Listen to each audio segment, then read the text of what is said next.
cantar um cântico novo, aquele salmo que a gente leu. Aquele salmo tem vários cânticos naquela letra ali, em porções. Essa é uma das porções. Cantai ao Senhor um cântico novo.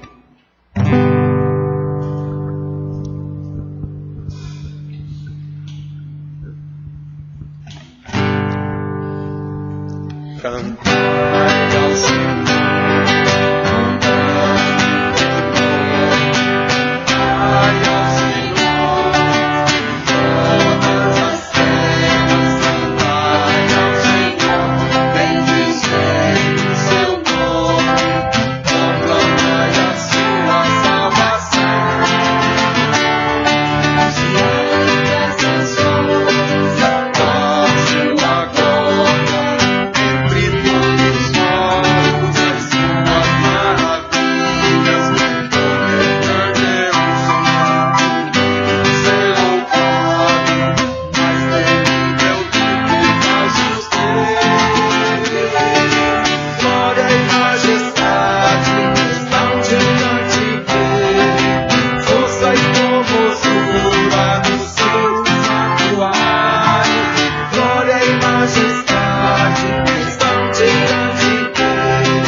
Mais temível do que falsos deuses. Falsos deuses não tem importância nenhuma. Louvado seja o nome do Senhor, que é o único. Deus faz questão de dizer isso para Israel no Velho Testamento inteiro. Eu sou o único Deus. Existem deuses, mas são falsos. Eu sou o único Deus. O único que é digno.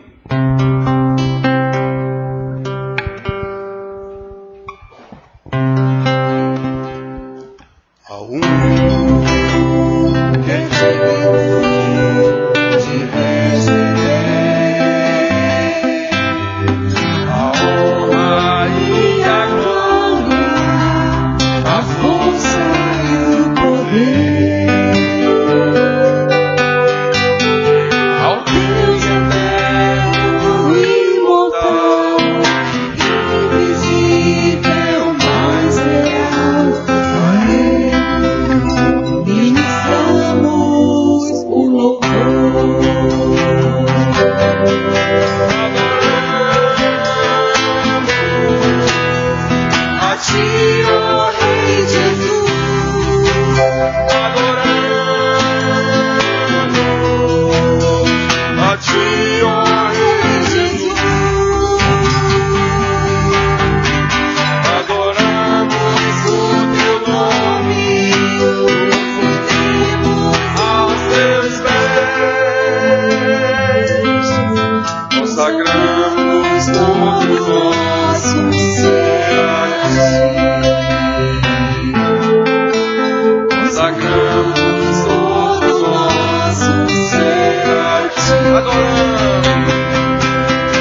Senhor Deus, Pai Todo-Poderoso, Criador dos céus e da terra, nós te adoramos, te exaltamos, Senhor, e glorificamos, porque Tu és o único digno de ser louvado e ser adorado. Ó Deus, como Tu já tem falado aos nossos corações, através das palavras lidas aqui, Senhor, através dos louvores, ó Pai, que o Senhor possa continuar falando aos nossos corações, agora através do Teu servo, pastor, e que ele nesta noite diminua e que Tu venha crescer no nosso meio, e que nós possamos, ó Pai, a cada dia colocarmos em prática, Senhor, a Tua palavra e Te buscar com frequência, em todos os momentos de nossa vida, Senhor, aonde nós estivermos, em casa, na rua, no trabalho, ó Deus, nas escolas, que nós possamos, ó Pai, Te adorar e Te glorificar, e sermos testemunhas vivas, Senhor, da Tua presença em nossas vidas. Ó Pai, eu Te adoro e Te agradeço, Senhor, por tudo que Tu tens feito em nossas vidas. Amém. Amém, amém. Glória a Deus. Irmãos, vamos abrir nossas Bíblias na primeira carta de Pedro. Já lá pertinho, mais perto do fim. Primeira carta de Pedro, capítulo 1, primeiro capítulo. Nós leremos os versículos 13 a 16. 1 Pedro 1, dos versículos 13 ao 16.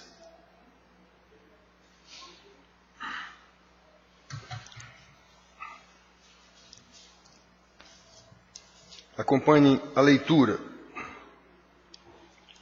Por isso, cingindo o vosso entendimento, sede sóbrios e esperai inteiramente na graça que vos está sendo trazida na revelação de Jesus Cristo.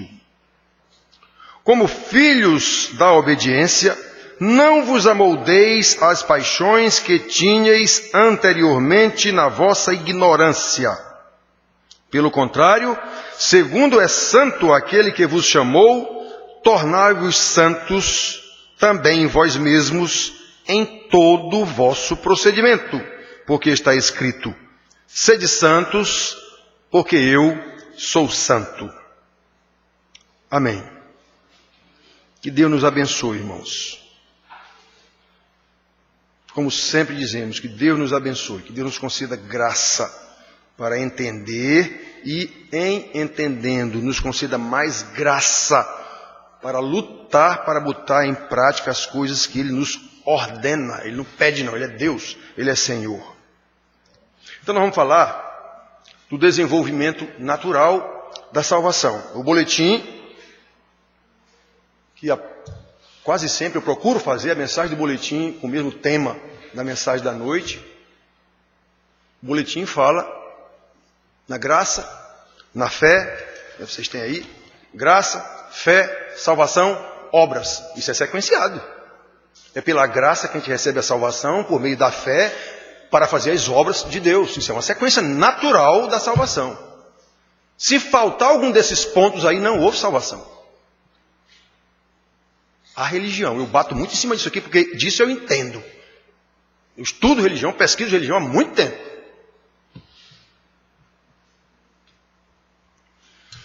Então, irmãos,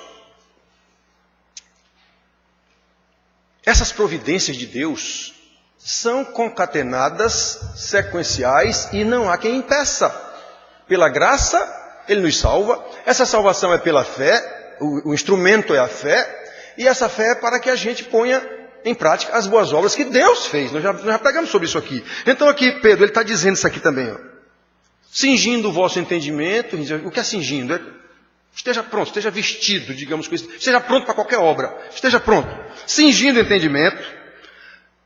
Esperai inteiramente na graça. Como é que começa o negócio? É pela graça. Sois salvos. Inteiramente pela graça.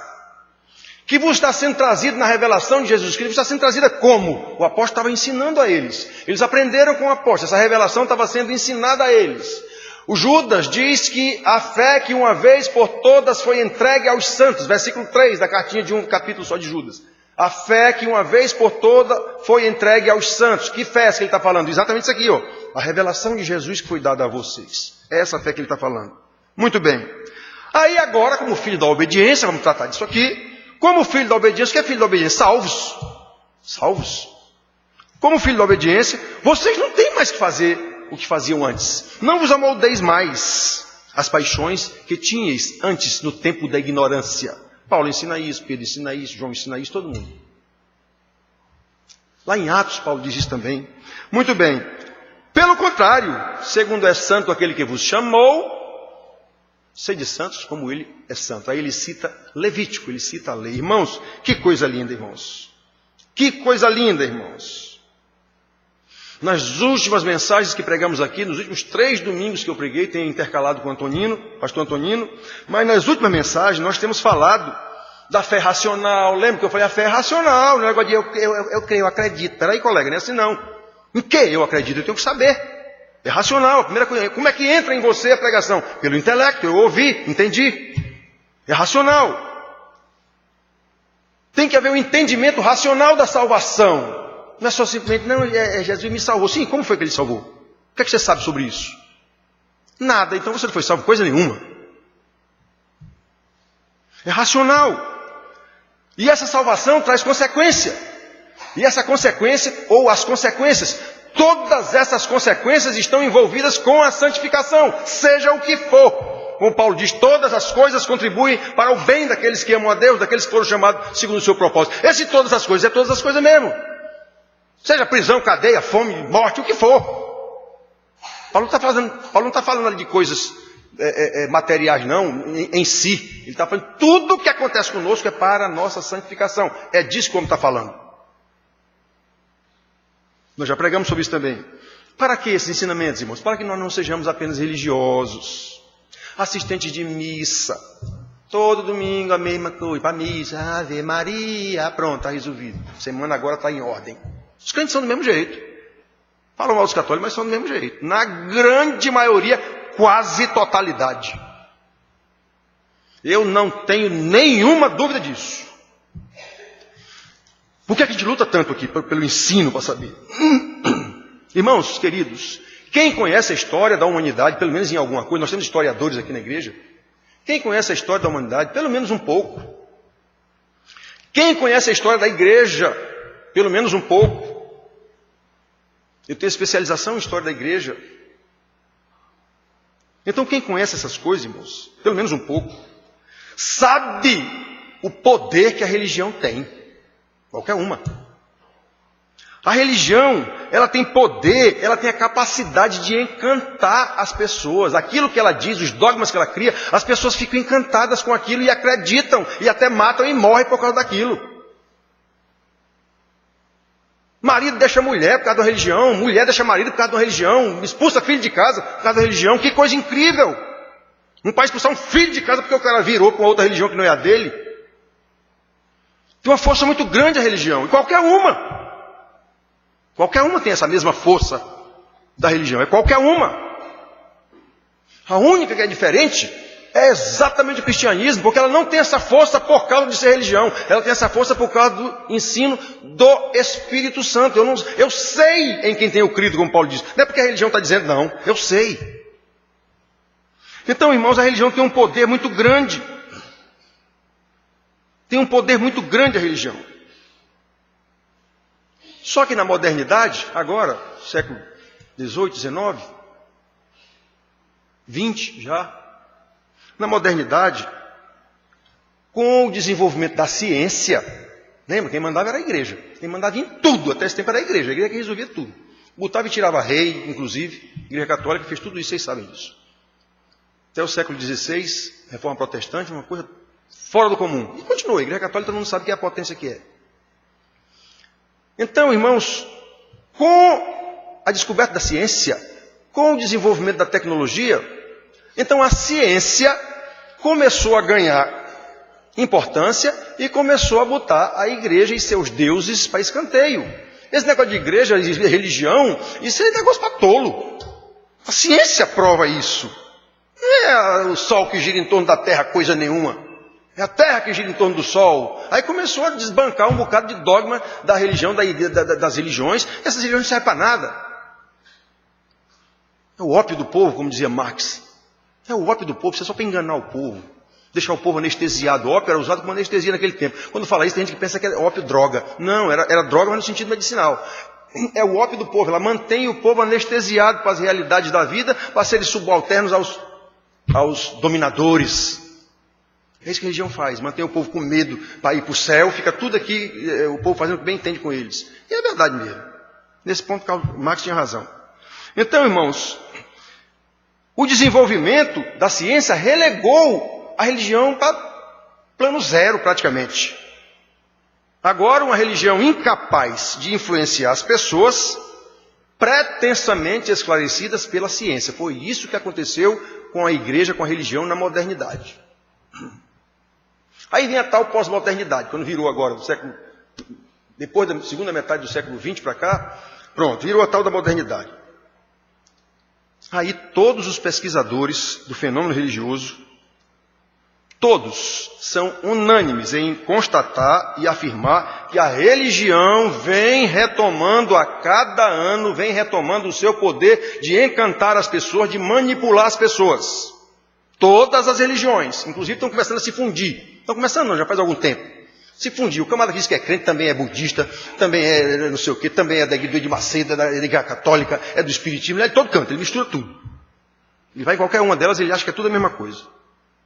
O trânsito, inclusive, entre espiritismo, igreja católica e as igrejas neopentecostais é intenso.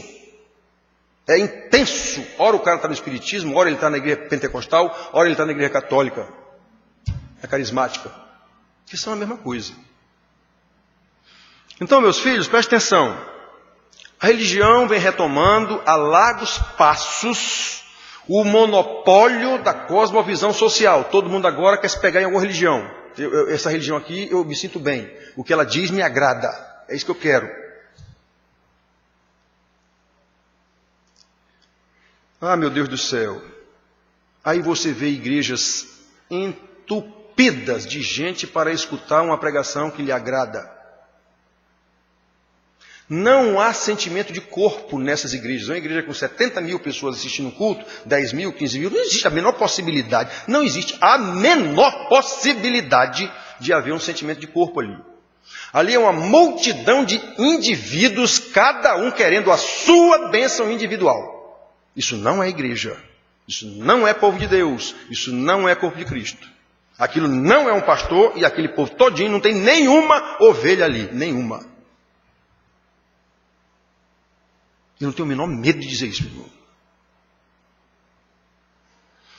Ou seja, com a capacidade de encantar que a religião tem, de novo, as pessoas, mesmo ditas esclarecidas, você pensa que só tem besta ali na igreja de Macedo? É não.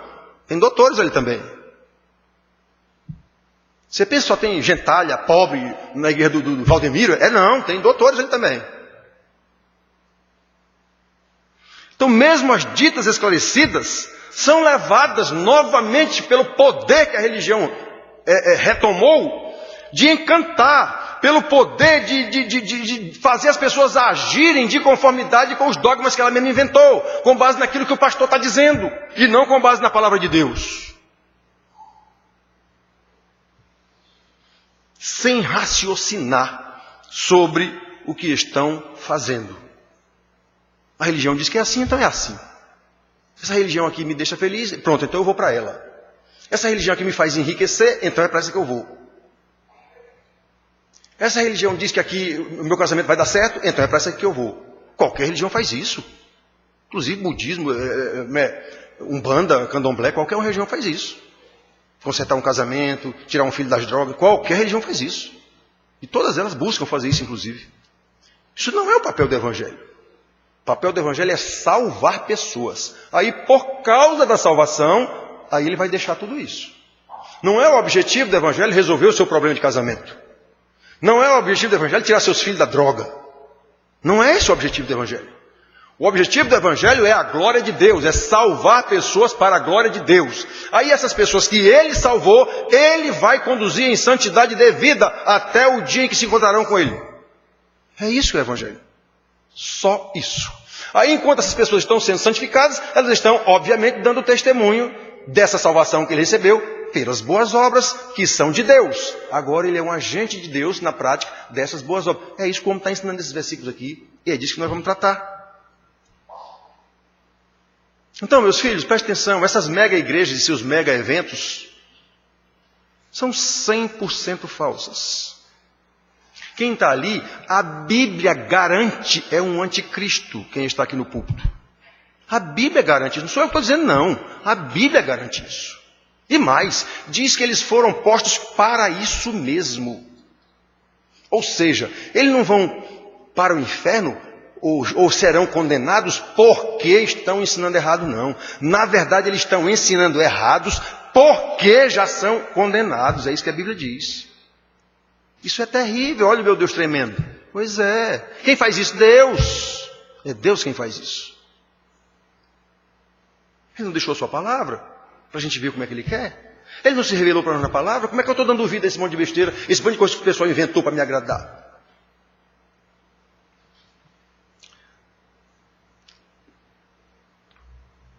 O discernimento bíblico, irmãos, e pesquisas científicas na ciência das religiões nos creditam a afirmar isso que eu estou dizendo para vocês. A esmagadora maioria das pessoas reencantadas pela religião, que entopem igrejas em busca de satisfações pessoais, ou seguindo um líder carismático. Não se esqueçam, Hitler, com aquela cara de abestado, conduziu o mundo a uma guerra mundial, simplesmente pelo carisma dele de dominar pessoas. Então essas pessoas estão nessas igrejas simplesmente por isso.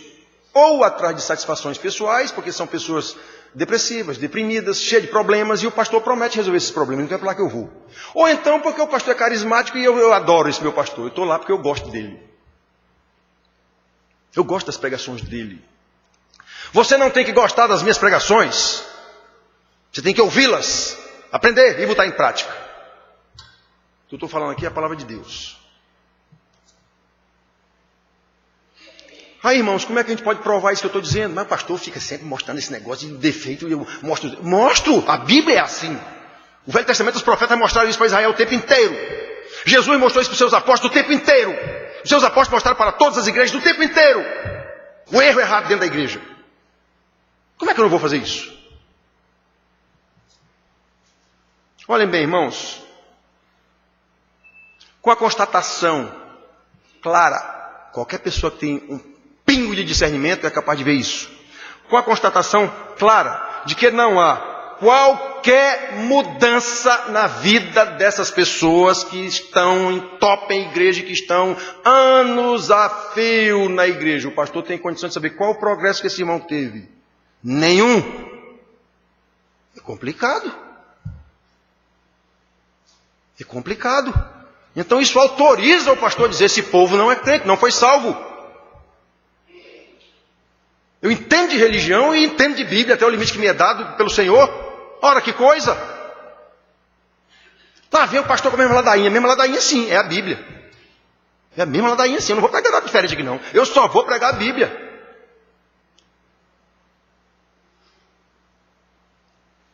Pessoas anos a fio numa igreja, analfabetas da palavra de Deus. Pode um negócio desse? Mesmo com a nossa preocupação da liderança dessa igreja, começando comigo, com os presbíteros, pastor Antonino, a preocupação em ensinar, ano, 2 anos, 3 anos, 4 anos, 5 anos, 12 anos. O que essa pessoa aprendeu comigo nesses 12 anos? Nada. Você percebe? Então é complicado, que tristeza, meu Deus, que tristeza, que tristeza.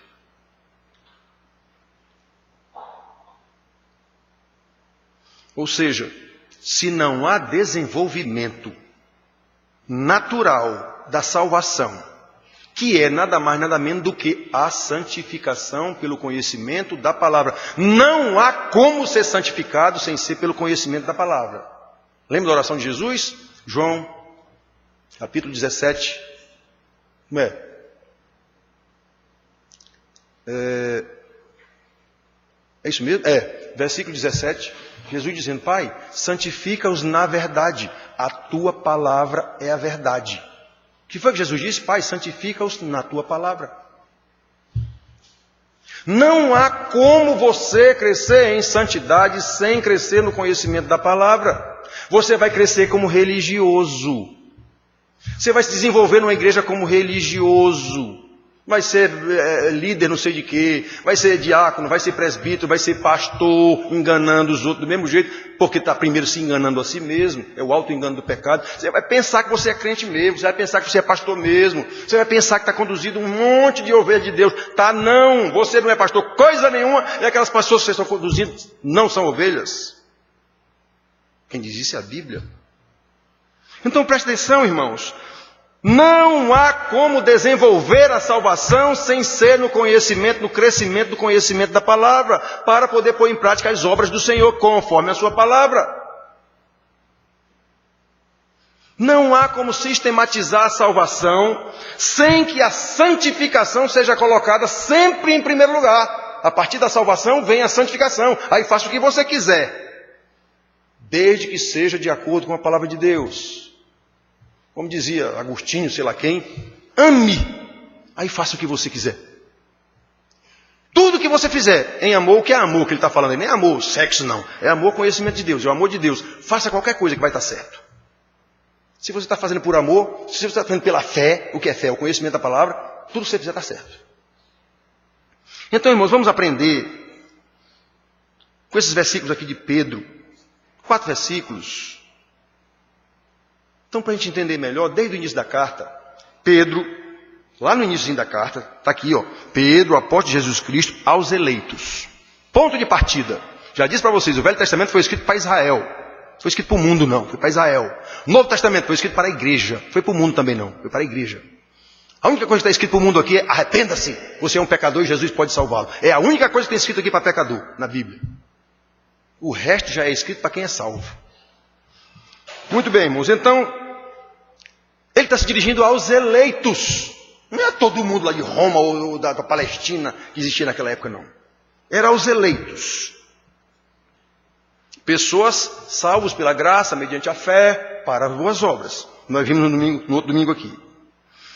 Então, quando ele explica para esses irmãos como foi que se deu a salvação, ele está escrevendo aqui aos eleitos, aí ele explica sobre essa salvação, nesses primeiros versículos aqui. Quando chega no 13 que nós lemos, ele diz, por isso, ou seja, isso já é uma conclusão do que ele ensinou nesses versículos anteriores sobre a salvação. Vocês são eleitos, vocês são de Deus. Por isso, considerando isso que vocês já são eleitos, salvos e sabem disso, então ele passa a ensinar que todas as graças advindas da salvação envolvem o nosso agir junto com elas. É Deus quem salva totalmente? Mas na santificação nós participamos do processo. É o único momento da salvação inteira que a gente participa. É na santificação. Quem tem que lutar pela santificação sou eu, não é Deus, não, ele já é santo. Não é o Espírito Santo, não, ele já é Deus. Sou eu. Agora, no poder dele, na orientação dele, de acordo com a sua palavra. Versículo 13. Por isso, cingindo o vosso entendimento, que é cingindo o vosso entendimento, porque vocês estão com todo o entendimento do que foi dado para vocês estão com isso na mente o tempo todo, é isso. Cingindo o vosso entendimento, sede sóbrios e esperai inteiramente na graça que vos está sendo trazida na revelação de Jesus Cristo.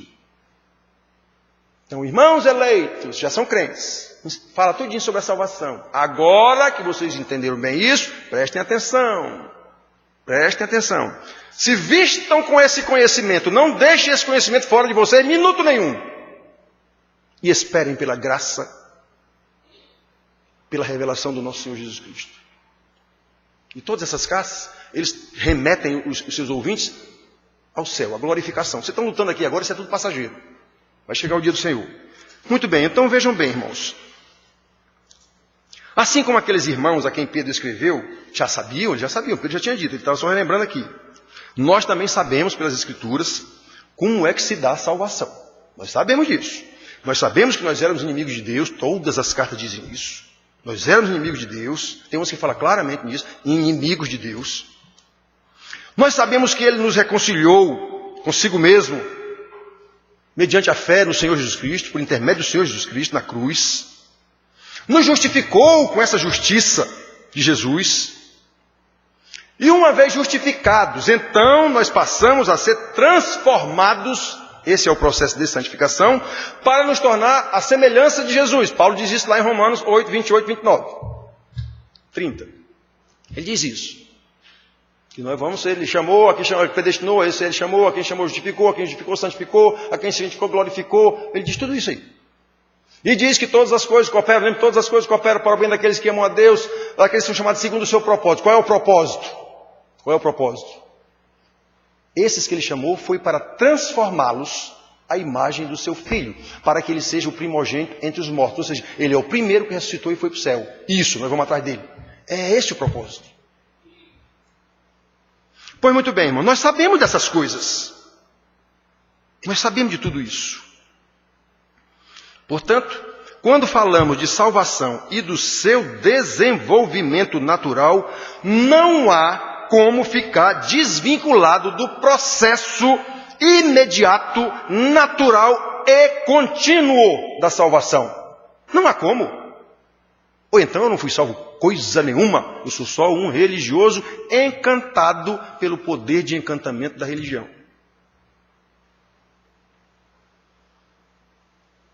E isso aqui, irmãos, deve ser a maior prioridade de um pastor. Ensinar isso toda a oportunidade às ovelhas sob sua responsabilidade. Santificação, santificação, santificação. Esse é o nosso rumo, é o nosso processo aqui nesse mundo. Nós somos forasteiros nessa porcaria de mundo, como Deus o deixou. Foi Deus que deixou o mundo desse jeito. Pela instrumentalidade do diabo, mas foi Deus. O diabo não faz o que Deus não deixa ele fazer, não. E às vezes até manda ele fazer. É isso que Pedro quer dizer com cingindo o vosso entendimento. Estejam prontos o tempo todo. Ou seja, de posse do conhecimento da salvação, que eu já dei para vocês aqui para trás, Pedro está dizendo isso, vocês devem estar sempre prontos, sempre preparados a lutar pela sua santificação. Esse termo cingir, tanto no tempo de Pedro como no tempo do Velho Testamento, já era conhecido com esse sentido. Se cinja desse conhecimento. Lembra lá em Êxodo, quando Deus mandou tirar o povo de lá, ele disse a Moisés: prepara o povo todinho aí, mata o cordeiro, pinta as portas com sangue, não sei o que, comam esse cordeiro, mas fiquem de lombos cingidos, sandálias nos pés, cajado na mão, porque vocês vão sair daí a qualquer hora.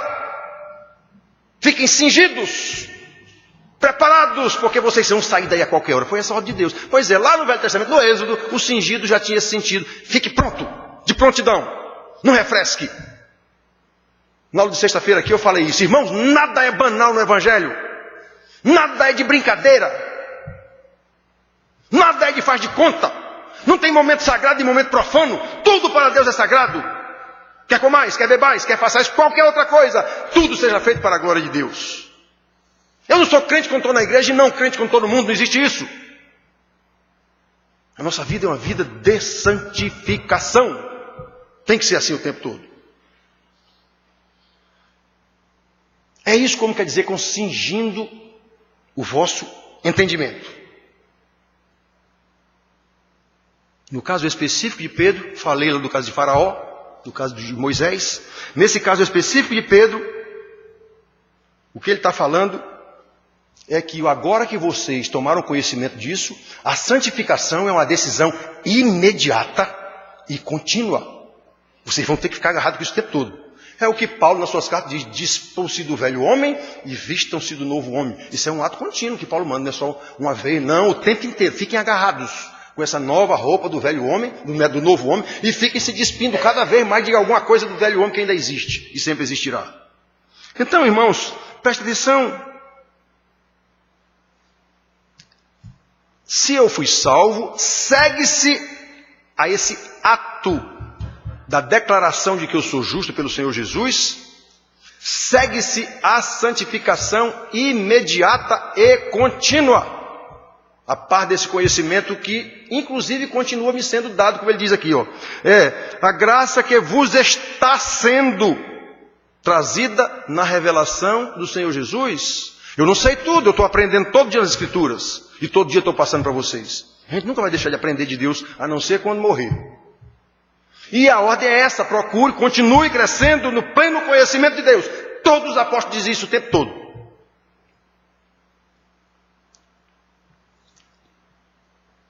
Irmãos, nesse caso aqui do sede sóbrio, só para a gente entender, o que é uma pessoa sóbria e uma pessoa bêbada? Então, esse sóbrio de Pedro, para a gente entender, sede sóbrios. Um bêbado é um desatento. Um bêbado não raciocina direito. Um bêbado é relaxado com a sua roupa, com vestimenta, com o que for. Ele não está nem aí, ele está bêbado. Pois é, o sede sóbrio é o contrário disso. Sóbrio, eu sei o que está acontecendo, eu sei tudo o que está acontecendo. Eu estou preparado para o que vier, para o que der e vier, como se diz, no tocante ao meu relacionamento com Deus. É isso, sede sóbrio, ou seja, não seja desatento, não seja relaxado. Como eu disse sexta-feira aqui na aula, nada é banal no Evangelho, nada. Nada é fútil no Evangelho. A Bíblia trata de salvação e condenação, céu e inferno, vida e morte. É disso que a Bíblia trata. Não tem meio termo. Os meios que a Bíblia trata estão sempre entre esses dois extremos. Vida, morte, condenação, salvação, céu e inferno, em Cristo, sem Cristo. O tempo todo. É disso que a Bíblia trata. Qualquer assunto que tiver aí está nesse meio. Ou salvo ou condenado, ou eleito ou não eleito, ou céu ou inferno, ou em Cristo ou sem Cristo. Não existe outra coisa na Bíblia.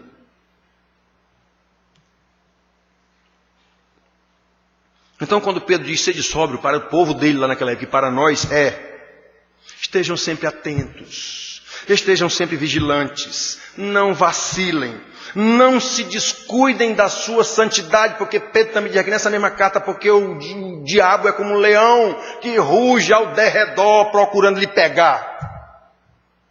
Até isso vamos chamar atenção aqui. Aí, nessa vigilância, nessa preparação, nesse cuidado, é que nós somos chamados, na sequência, de que nós somos responsáveis por essa salvação, pelo desenvolvimento dessa salvação. Paulo diz isso aos Filipenses também: desenvolvei a vossa salvação. Aí, para que ninguém pense que a salvação depende de mim, ele emenda logo, sabendo que é Deus quem efetua em vós tanto querer quanto realizar segundo o seu propósito. Para ninguém pensar que sou eu que sou o bam. Então, esse desenvolvimento natural da salvação chama-se santificação. Nós podemos contemplar a maravilhosa revelação acerca da soberania de Deus na salvação dos seus eleitos. Caramba, como é que pode um cidadão que é pecador, desgraçado, e ser uma pessoa santa dessa? Não pode. No nosso mundo, não pode. Só pode se ele for um salvo. Como eu disse para vocês hoje de manhã, uma das últimas vezes que eu vi o pastor Russell Shedd vivo ainda, eu tive ocasiões em que eu tive pessoalmente com ele, e o rapaz estava perguntando para ele, um rapaz de igreja entrevistando ele lá, já no fim. Ele morreu de câncer, eu não sei exatamente onde era o câncer, mas ele sentia dores terríveis nas pernas, na parte inferior aqui. E o rapaz perguntou para ele como era que ele estava sentindo lá e tal, com essas dores e tudo. E ele respondeu: meu filho, eu fico dando graças a Deus aqui o tempo inteiro, porque Ele me dá condição de suportar essas dores terríveis. E meu Deus do céu. Pastor, e como é que o senhor aguenta essas dores? Pois é, meu filho, eu fico dando glória a Deus aqui o tempo todo, porque Ele me dá condição de suportar essas dores. Isso é conhecimento de Deus. Isso é submissão a Deus. Isso é humilhação diante de Deus. Desde que Ele vai lhe exaltar. É isso que Ele manda. Aquele que se humilhar será exaltado. O que se exaltar, igrejas, o que se exaltar será humilhado. Ouvirão sem nenhuma dúvida: nunca vos conheci. Podem ter certeza disso, a Bíblia garante isso. Bom, irmãos, esperai inteiramente na graça que vos está sendo trazida na revelação de Jesus Cristo. Não esqueça, ele está dizendo, vocês já estão salvos? Estão. Pois é, mas se lembrem, tudo depende da graça do nosso Senhor Jesus Cristo. Observem a sequência lógica das exortações e encorajamento do apóstolo àquele povo naquela época. No primeiro versículo, já disse, ela foi escrita aos eleitos. E como nós sabemos, eleição depende de quem elege, não de quem é eleito. É quem elege que tem o poder de eleger. Ele elege quem ele quiser. E está escrito na Bíblia isso com todas as letras, Deus elege quem ele quiser. Disse isso desde lá do início para Moisés, olha, eu escolhi vocês porque eu quis. Paulo diz em Romanos, Deus escolheu Jacó porque ele quis.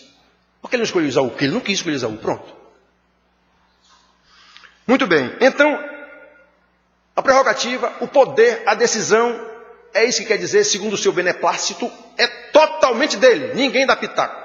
Ele é soberano para escolher. Escolheu. Pronto. Pedro está dizendo aqui. Os apóstolos ensinam tudo isso. Ele escolheu. Chamou. No tempo oportuno, pela pregação da palavra. Ele passou lá e chamou os discípulos nos barcos. Depois chamou não sei quem, não sei onde. Foram chamando. É assim, pela palavra. Foi chamado pela palavra. Muito bem.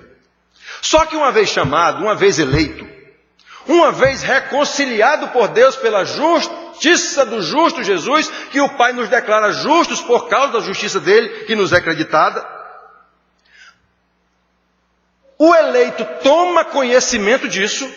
Quando ele é salvo, ele recebe esse conhecimento de que ele era um condenado, estava condenado ao inferno, estava morto em seus delitos e pecados, e Deus me ressuscitou, está escrito lá em Efésios. Pronto, eu tomei conhecimento disso. Pois muito bem, a par desse conhecimento, Pedro agora está dizendo aqui, como Paulo diz, como Jesus diz, todo mundo, a Bíblia toda diz, agora nós precisamos estar preparados para a ação imediata e contínua de caminhar com Jesus. E caminhar com Jesus quer dizer santificação. Temos que caminhar com Jesus. E esse caminhar com Jesus, de acordo com a sua palavra, abarca todo o processo de desenvolvimento da nossa salvação, que se chama santificação. Agora, por isso, cingindo o vosso entendimento, sede sóbrios, ou seja, não hajam como bêbados, desatentos, o tempo todo, ligado, fiquem ligados. Sede sóbrio, esperai pela revelação do Senhor o tempo todo. Outro versículo agora. Agora, porém, como filhos da obediência, isso quer dizer convertidos, como filhos da obediência, não vos amoldeis às paixões que tinhais anteriormente na vossa ignorância. Você, antes de saber essa história de Deus, de salvação, de Jesus, você vivia na ignorância como o mundo todo. Agora não, agora você recebeu a salvação, sabe disso, sabe como se deu a salvação, sabe para que se deu a salvação, continua aprendendo sobre isso pela graça de Jesus, pois agora você não pode mais viver como vivia antes. Irmãos, é só isso que tem nas cartas apostólicas, todas elas só tratam disso. Trata de alguns problemas particulares de cada igreja, sim, mas o conteúdo é isso. Todas as cartas, o conteúdo é isso aqui.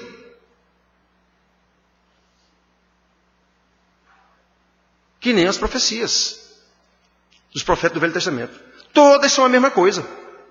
Acusando Israel do seu pecado, chamando Israel ao arrependimento, a obedecer à lei, prometendo a eles o juízo, caso eles não se arrependessem, e prometendo depois do juízo a restauração pelo Messias que viria, o filho de Davi, o rei que virá. Todas as profecias tratam exatamente disso, sem tirar nem pôr. A não ser algumas profecias específicas que foi lá para a Síria, para não sei para quem, mas as profecias dos profetas para o povo de Deus é só isso. Acusando, primeiro ponto, acusando o pecado.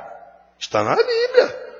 Acusando, mostrando ao povo que vocês abandonaram Deus. Vocês estão em pecado. Chamando ao arrependimento, arrependei-vos. Olha a lei, o que foi que Deus deixou? Se não se arrependerem, Deus vai quebrar vocês mais do que arroz de terceira. Mas depois Ele vai restaurar o remanescente. É disso as profecias, todas só tratam disso. Seja o que for as histórias que tem pelo meio lá, mas no fundo é disso que elas tratam. Pois as cartas apostólicas também. Elas dizem quem nós éramos, pecadores desgraçados, como nós fomos salvos pelo nosso Senhor Jesus Cristo, e agora, uma vez salvo, e entendendo essa revelação, como é que nós devemos viver como salvos. É só disso que as casas apostólicas tratam. Muito bem, irmãos. Então, sabendo dessa história,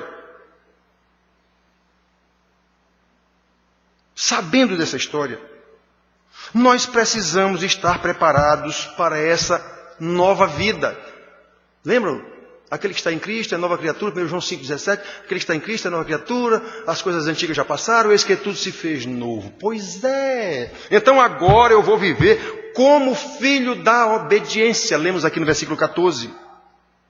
Só que somos nós que temos que ser obedientes e não Deus. Somos nós, não é Deus que tem que se adequar a nós. Nós é que temos que nos adequar a Deus, a sua palavra. As igrejas, no geral, ensinam que Deus se adequa a nós. Chegam a dizer isso claramente.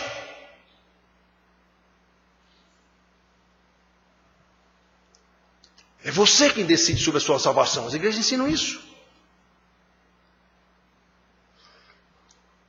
Somos nós, irmãos, que temos que lutar contra as paixões que tínhamos antes de conhecer o nosso Senhor Jesus Cristo. A partir daí conhecemos quem nós somos, quem nós éramos, quem nós somos agora, e conhecemos quem nós seremos. Ainda éramos inimigos de Deus, a Bíblia diz isso claramente, nós éramos inimigos de Deus. Somos nós que temos que nos fazer cada vez mais amigos de Jesus. Ele diz, se sois meus amigos, fazei o que eu vos mando. Está escrito isso, João 15,14. Ou 14,15. Pois é, irmãos, cada vez mais amigos de Jesus, cada vez mais parecidos com Ele, para louvor da glória de Deus. Isso quem faz somos nós. Temos que nos tornar santos em todo o nosso procedimento. Versículo 15. 14. Como filhos da obediência, não vamos mais viver como vivíamos antes, como filhos da ignorância. Não. 15. Pelo contrário, segundo é santo aquele que vos chamou, tornai-vos. É você quem tem que fazer isso. É você, nesse ponto é você quem tem que lutar. Tornai-vos santos também vós mesmos em todo o vosso procedimento. Traduzindo lá para Corinto de Paulo. Quer comais, quer bebais, quer façais qualquer outra coisa, fazei tudo para a glória de Deus. Traduzindo Paulo aos Romanos. Quer vivamos, quer morramos, somos do Senhor. Nada é banal na vida do crente. Nada é fútil na vida do crente. Não saia da vossa boca nenhuma palavra torpe, mas tão somente aquela que edifica, que é capaz de transmitir graça aos que o ouvem. Efésios 4:19, se não me engano, é 29. Somos filhos da obediência. Mas, irmãos, temos que lembrar, essa ação é impossível por nós mesmos. O apóstolo sabia disso. Por isso que ele deu o padrão, sede santos como Deus é santo. Pedro está citando uma ordem de Deus a Israel, lá no Levítico. O nosso padrão, o nosso modelo de santidade é o próprio Deus. E nós sabemos que não temos condição de alcançar isso de jeito nenhum. Com a nossa força humana. Nós sabemos disso. Então essa ordem é absurda? É não. Jesus também repetiu essa ordem lá nos evangelhos. Deus deu essa ordem a Israel? É absurda? É não. Para vocês é impossível. Uma hora quando Jesus falou sobre o casamento, a dificuldade do casamento, quem repudiar sua mulher, Pedro disse, então, quem é que pode com um negócio desse? É melhor não casar nem nada. Ele disse, olha, para vocês é impossível, mas para Deus não é não. Quando ele falou que é mais fácil um rico passar no fundo de uma agulha, então quem é que vai para o céu? Deus dizia, para vocês é impossível mesmo. Ninguém é possível para o céu, ninguém. Mas para Deus é. Ele não mandou ser santo, então faça. Se ele mandou, ele garante. Não é absurda a ordem. É por isso que somos chamados a ter responsabilidade. Nós temos que ter a responsabilidade. Responsabilidade inarredável, nada é fútil, nada é banal, estejam sempre prontos, cingidos, preparados. Não se descuidem da santidade, porque se descuidar o diabo lhe corrompe, na hora. Uma pessoa da sua família, uma pessoa da sua casa, um filho, a esposa, o que for, se você se descuidar, ele lhe corrompe. Nós estamos num mundo corrompido, não esqueçam disso. Essa história de eu vou namorar um camarada que não é crente, que eu vou trazer ele a Jesus. Não. A Bíblia garante que ele é que vai levar para fora. A Bíblia garante isso. Pode acontecer? Pode. Deus é poderoso e pode. Mas o que a Bíblia garante é isso. Se você se misturar com quem não é crente, ele vai corromper você. Você não vai salvá-lo, não. A virtude não contamina o pecado. É o pecado que contamina a virtude. Um fortão, se aproximar de um tuberculoso, ele não vai passar a saúde dele para o tuberculoso. Mas o tuberculoso vai passar a doença para ele. É assim que esse mundo funciona e foi assim que Deus decretou. Foi o diabo, não. Então, irmãos, nós temos que ter essa responsabilidade. Nós temos que não nos descuidar da santidade. Nós temos de lutar contra as paixões mundanas. O homem está dizendo aqui isso. Porém, sabendo que devemos esperar e confiar inteiramente na graça de Jesus e não na nossa capacidade. Pastor que faz igreja crescer por causa da sua capacidade administrativa ou a sua capacidade de palavra, essa igreja não é de Jesus, é dele. Foi ele que fez a igreja, não foi Jesus. É por isso que ele prega o que não está na Bíblia. Qualquer um, de qualquer igreja, presbiteriano, sei o que for. Igreja grande, não sei o que. Esse cara está ensinando o que devia ensinar, como devia ensinar.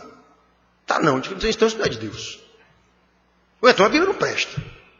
Ou então tem ressalvas na Bíblia. Tem não.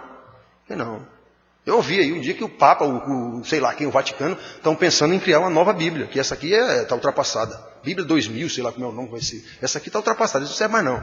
Para a Igreja Católica, quem fez a Bíblia foi a Igreja. A Igreja tem mais força, tem mais poder do que a Bíblia. Então, se a Bíblia fez, se a Igreja foi quem fez essa Bíblia aqui, foi mesmo, quem fez, que eu digo, quem juntou e organizou a Bíblia, então pode organizar outra. Lógico, simples, é ou não é? Pois é, só que não é assim. A igreja foi apenas um instrumento de Deus, no poder do Espírito Santo, para organizar isso aqui.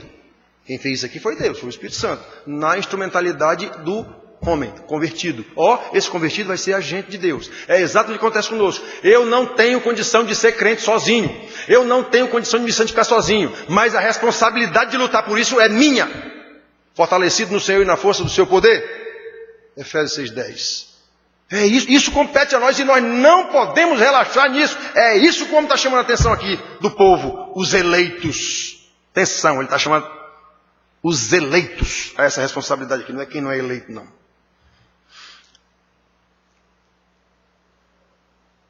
Irmãos, como é bom conhecer o Senhor e crescer no conhecimento do Senhor. Isso aumenta o nosso temor a Ele. Ele não é tremendo? Isso aumenta a nossa reverência a Ele. Eu não sei quem é Ele. Isso aumenta o nosso respeito ao meu Senhor. Eu não sei quem é Ele. Eu não sei o que foi que aconteceu, a minha salvação. Eu não sei para onde é que Ele está me levando. Pois é, irmãos, quanto mais a gente conhece a Deus, mais aí fica mais fácil você viver até com um cônjuge que não é adequado, se for o caso. Fica mais fácil você tentar tratar de um filho que é desobediente. Uma série de coisas. Vai ter problema na sua glória? Vai. Mas você sabe que esses problemas, de alguma forma, contribuem para o seu crescimento espiritual. Deus está trabalhando você. E tudo que você está colhendo, não esqueça nunca, foi você quem plantou. Foi outra pessoa, não, foi você. Filho desobediente, marido ruim, mulher ruim, não sei o quê. Foi você, de alguma forma. Não tem para onde correr, não. Então, irmãos, é muito bom conhecer o nosso Deus, é muito bom meditar na palavra do Senhor, em oração. Meu Deus, o que é que o Senhor está dizendo aqui? Quando eu ver, eu digo, meu Jesus, olha o que o Senhor está dizendo aqui. Eu nunca tinha reparado nisso, eu nunca tinha visto. Já li isso aqui há 50 anos e agora que eu vim enxergar esse negócio aqui. Pois é, porque eu tenho mais vida com Deus, eu tenho mais vida de oração, eu tenho mais vida de estudo intelectual para começar a aprender melhor as coisas, entender melhor as coisas. Eu tenho mais vida de conhecimento do mundo da cultura para entender a cultura do mundo. Isso facilita o estudo da Bíblia, todas essas coisas. É por isso que eu estudo tanto, pelo menos busco, né? Já tranquei o doutorado porque a cabeça velha pifou de novo. Aí o médico mandaram eu sair. Segundo já. É o segundo doutorado que eu deixo porque o motor velho não dá mais conta não. E a minha filha, que é doutora, diz: papai, não se meta. O senhor não vai dar conta de terminar mais um doutorado. O senhor tem limitações, não se meta. Me meto. Pois não deu certo. Eu já tranquei o outro, não volto mais não. Hoje mandaram me chamar em coisa. Eu digo: não, olha, estou fora, definitivamente, não vou mais não. Então, irmãos, olha. Se fomos chamados, justificados, que são os aspectos mais primários, digamos assim, da salvação.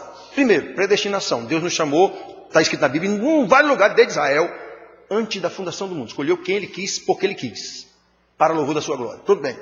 No tempo certo ele chama, como ele chamou Israel. Então, esse chamado vem pela palavra. O chamado é pela palavra.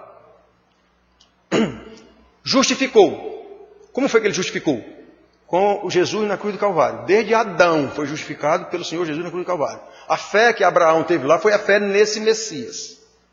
Todos eles foram justificados pelo mesmo Jesus na mesma cruz. Muito bem, no tempo certo a gente vai se juntar a eles, como está escrito lá em Hebreus. Hebreus está dizendo que esses homens, dos quais o mundo não é digno, cita lá os nomes deles, vários. Pois é, eles não serão glorificados sem nós. Estão esperando por nós o dia certo. Muito bem. Então, irmãos, eu sei que fui predestinado, Deus me escolheu desde antes da fundação do mundo, a Bíblia está escrito isso em vários lugares.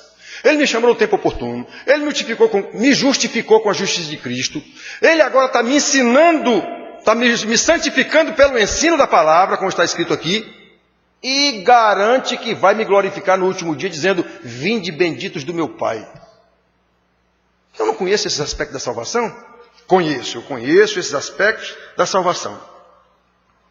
Então, meu filho, não há como um crente ficar fora do processo de santificação, que é o processo anterior e obrigatório à glorificação. Não há como. Então, quem está em igreja, prestem atenção. Quem está em igreja, qualquer uma, e não tem essa preocupação e essa responsabilidade com a santificação, que se dá obrigatoriamente pelo estudo da palavra de Deus, pela comunhão, pela oração com os irmãos, é complicado, meus filhos. Eu tenho que dizer isso todo domingo aqui. É complicado. A Bíblia garante: você não é convertido. Então ore, clame a Deus. Meu Deus, eu pensava que eu era, mas eu estou só encantado com a religião. Eu estou só encantado com esses dogmas de igreja, não sei o quê. Senhor, tem misericórdia de mim. Eu estava sendo enganado até hoje por mim mesmo, pelo pecado. Tem misericórdia de mim, meu Senhor. Ore assim. Porque em todo esse tremendal de Deus, há a promessa de que eu vou levar vocês. Vamos dizer aqui na Paraíba, nem que o rabo arranque. Eu vou levar vocês para a glória. Eu não prometi? Aí, como eu disse agora para vocês, não é porque eu sou fiel a vocês, não. É porque eu sou fiel a mim. Eu prometi a Abraão que ia criar um povo e que ia levar esse povo para a glória. Pois vou levar, eu não prometi? E está escrito, como ele não tinha alguém superior a ele para jurar, jurou por ele mesmo.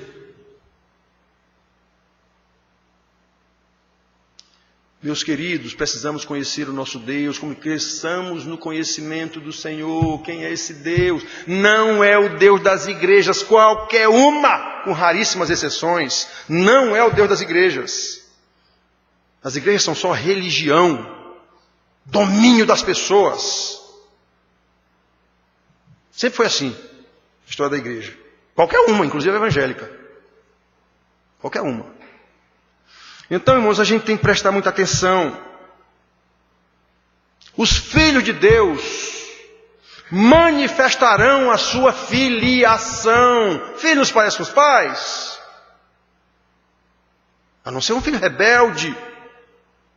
Os filhos manifestarão essa filiação de Deus. Os filhos desenvolverão a sua santidade, porque meu Pai é santo. Sede santos como eu sou santo. E isso é lógico. Porém, nós podemos perceber que o ensino do apóstolo não é apenas uma questão de lógica. Não é apenas uma questão de lógica. Quer dizer que eleito, chamado, justificado, santificado, glorificado. Tem lógica. Tem. O arminianismo também tem lógica. Se você for olhar, tem lógica lá. Só que em algum ponto, um dos pontos lá está errado, então os outros, todos eles vêm errados, dentro da lógica do erro do primeiro. Que é a eleição incondicional de Deus. Soberania de Deus. Você não tem participação nenhuma nesse negócio. Deus é soberano. A sua participação é agora, uma vez eleito, uma vez justificado, uma vez adotado como filho, uma vez você vai participar agora. A santificação é em você, através de você, para a glória de Deus. Mas é você. Então repare, é uma questão de lógica? É, mas não é só lógico não. É uma questão de natureza transformada. Aquele que está em Cristo, nova criatura é. Eu era criado segundo Adão, agora eu fui criado segundo Cristo. Eu sou outra criatura. Não posso mais agir do mesmo jeito. Vocês não podem, como filhos da obediência, não vos amoldeis às paixões que tinhais. Antes vocês tinham isso, agora não. Anteriormente na vossa ignorância. Não. Vocês agora são outra criatura. Não podemos mais viver de acordo com as paixões mundanas. Agora somos filhos da obediência. Pelo contrário, como filhos da obediência. É assim que a gente vai viver agora? Meu Deus do céu. Filho da obediência implica viver em santidade devida. Eu tenho dito para você aqui várias vezes, a palavra obediência, o próprio conceito da palavra obediência, implica dizer que eu vou deixar de fazer a minha vontade para fazer a vontade de quem está me dando ordem. É exatamente isso. Filho da obediência, eu fui salvo por Deus, agora eu não vou mais fazer a minha vontade, porque a minha vontade é a vontade do pecador. Eu não deixei de ser pecador, não. Eu sou um pecador transformado, remido, perdoado, adotado por Deus como filho em Cristo Jesus, mas continuo pecador. Só que agora um pecador regenerado, um pecador remido, um pecador que vai passar por um processo de santificação com responsabilidade própria, pela graça de Deus e no poder de Deus. É assim. Não pode ser diferente. É isso que a Bíblia, todas as cartas tratam disso, irmãos. Todas. Com exceção daquelas cartas pessoais de Filemão, não sei, mas todas tratam disso. Desse jeitinho mesmo. Nós estamos caminhando para a glorificação. Está escrito em Hebreus, sem santidade ninguém verá a Deus. Nós estamos caminhando para nos encontrar com Jesus e temos que estar iguais a Ele. Finalmente seremos santos como Deus é santo. É isso que o homem está chamando a atenção aqui dos eleitos. Não é de quem não é eleito, não é dos eleitos. E isso, obviamente, é para louvor da glória de Deus, não é para ninguém se vangloriar, que nem os coríntios se vangloriavam, os faladores de línguas se vangloriam, os bons apologetas, pregadores se vangloriam da sua fama no povo, chega ao ponto de falar que ele provoca o povo a bater palma. Palma para Jesus. Para Jesus uma obra é para ele. Ele leva o povo sabe, a exultação, ele leva o povo, eita, e aí bate palma todo mundo. Aí quando ninguém bate palma, ele pede palma para Jesus, irmãos. Jesus, droga nenhuma, é palma para ele. Palma para ele quer palma. E o povo quer bater palma também por causa da sensualidade. Eu quero me demonstrar, eu quero manifestar. Que nem o pessoal bate palma para Roberto Carlos, para Chitãozinho Chororó, para não sei quem, é a mesma coisa. É exatamente a mesma coisa. Esses cultos que a gente vê hoje em muitas igrejas, aquela manifestação do povo no culto, não tem nenhuma diferença da manifestação do pessoal que está no show da Ivete Sangalo, de não sei quem. Quem está no show de Diante do Trono, não sei quem. Não tem nenhuma diferença de quem está no show de Ivete Sangalo, de não sei quem mais. Nenhuma, mas nenhuma mesmo.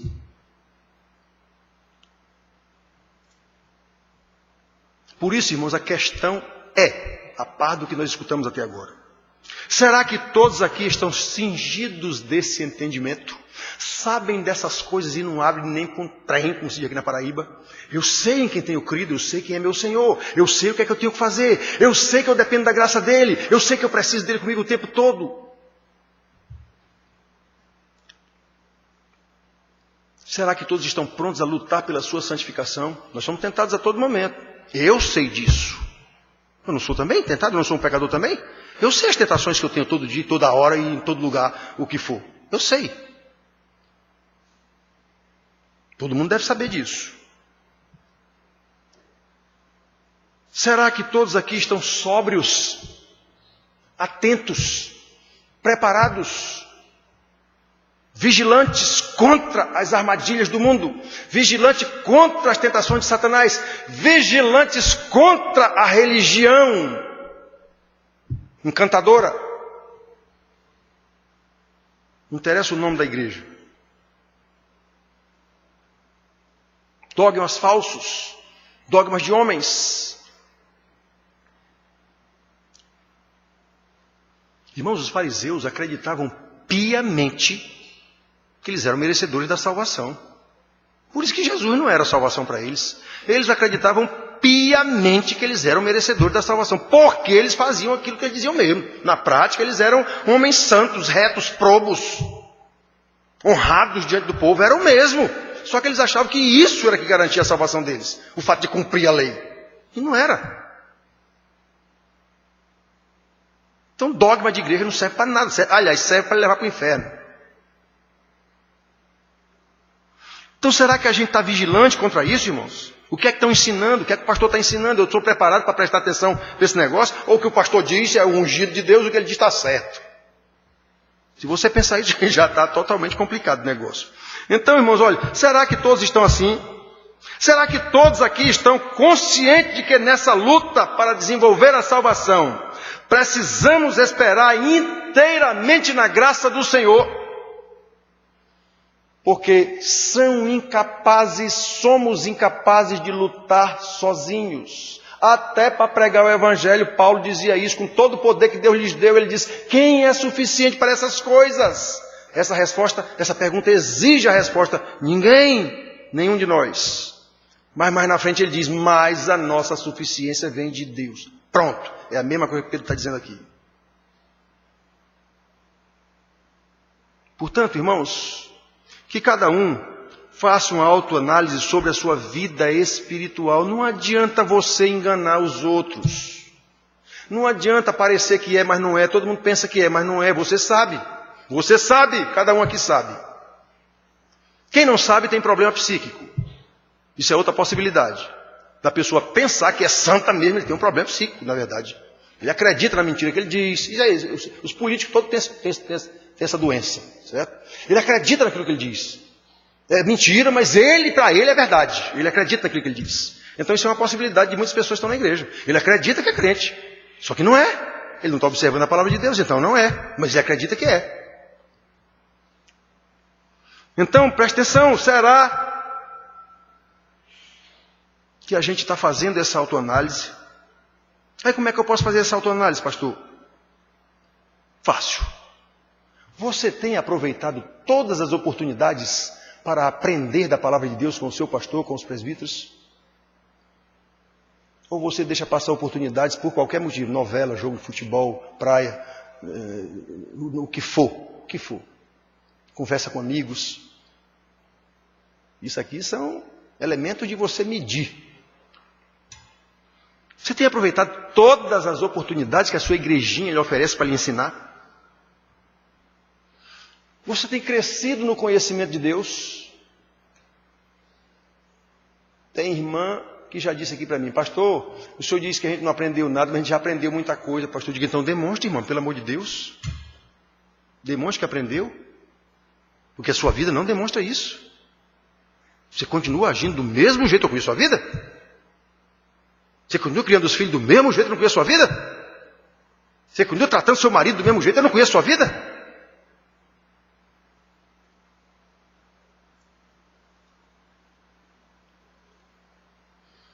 Será, irmãos, que nós temos observado essas coisas?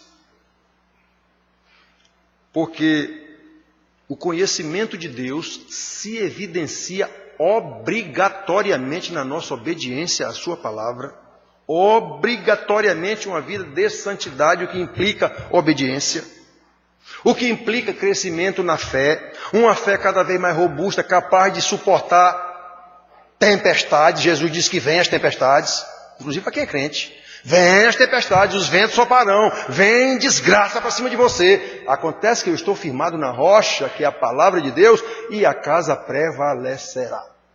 Aí o que é firmado na areia, quando vem a rebordosa, é bufo, desaba. Que Deus é esse? E Deus é esse? Ainda blasfema contra Deus. Irmãos, todos aqui, pelo que nós ensinamos aqui já há 12 anos, todos aqui têm condição de fazer essa autoanálise. Se vai dar alguma bola para isso ou não, e é com cada um. Mas todos aqui têm condição de fazer essa autoanálise. Rapaz, eu tenho aproveitado as oportunidades dadas na nossa igreja para nos ensinar quem é Deus, nos ensinar a palavra de Deus. Eu tenho prestado atenção ao que o pastor diz sobre isso eu fico vendo os cultos na televisão e achando bonito aquelas palhaçadas que os caras dizem lá e fazem, e eu acho bacana aquilo. Eu gosto daquilo. O pastor meu é que é um chato. Jesus foi mais chato do que eu. Mataram ele numa cruz. Portanto, irmãos, com base no que ouvimos até agora, só nos resta clamar a Deus, continuar insistindo no ensino e clamar a Deus, para que Ele derrame da sua graça sobre nós, sobre nossas vidas, a fim de que, a par desse conhecimento cada vez maior sobre quem é o nosso Deus, como filhos da obediência, nós possamos desenvolver a nossa santificação, aprendendo da revelação do Senhor Jesus a cada dia, pelo seu pastor, pelos presbíteros, por quem ensina aqui, desenvolvendo nossa salvação, nos tornando iguais a Cristo, até o dia em que vamos nos encontrar com Ele, para louvor da sua glória. Amém.